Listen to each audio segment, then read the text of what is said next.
Okay, so the reason for these number tricks working has to do with algebra. And we're going to get to exactly how they work, but first we kind of have to learn a little bit of algebra and see why they work.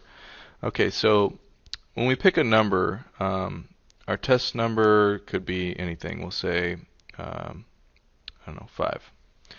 And so our equation, we're going to say is x is equal to 5. So some number x, this is our variable or placeholder um, that we're going to use. Okay, so and you can use a or whatever letter you like. Okay, so we add 9 to it. This would be 14, and that is equal to this value of x, whatever the value of x is, plus 9. Now, I left this one blank, but you're going to put in multiply it by 3. So we multiply 14 by 3, and we get, is it 42? What is it? I'm not very good with arithmetic. Yeah, 42. Okay, so that you take whatever number that we had, which was x plus 9, and we're going to multiply it by 3. So we take that number, and the way, because it could be confusing if we just said 3 times x plus 9.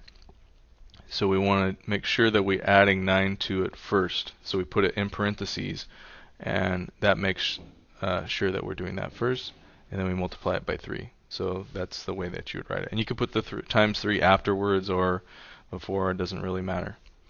Okay, then we're going to subtract 6 from it. So 42 minus 6 would be 36. And that's equal to, so this whole thing that we just had, we're going to rewrite it, and then we're going to subtract 6 from it. So I could put this in parentheses or not, because we typically would do a multiplication before we do a subtraction. So it's okay to do it that way. So we're taking away 6 from that number. Now we divide it by 3. So 36 divided by 3 was 12. And then I'm going to take this number that I had, 3 times x plus 9 minus 6, and I'm going to take that whole thing and I'm going to divide it by 3. Now I could put it in parentheses, but conventionally we just put a whole division bar over it, and this actually represents a group. So groups could be parentheses, brackets, or a division bar, and these are all groups.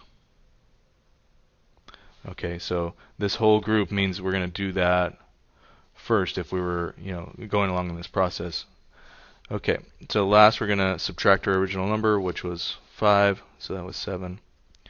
And we have, so this whole number, 3 times x plus 9 minus 6, all over 3. And we're going to subtract our original number, which was x.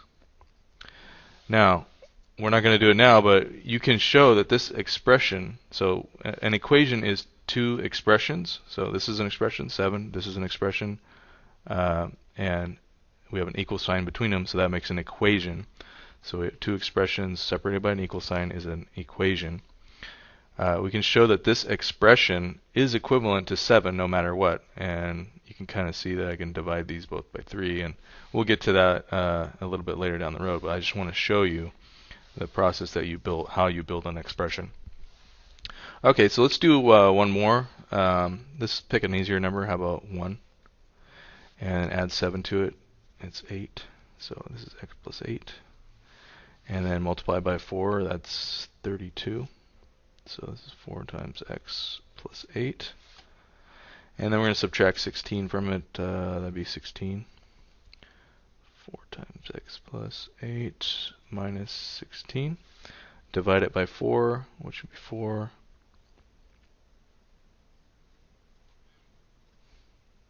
All of it divided by 4. And then subtract 3. And I get a 1, right? And this is 4 times x plus 8 minus 16 over 4.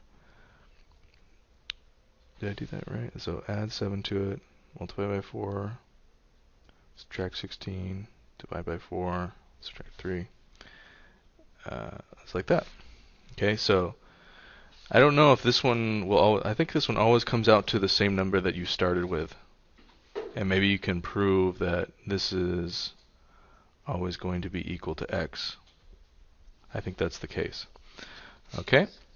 Let's do another one.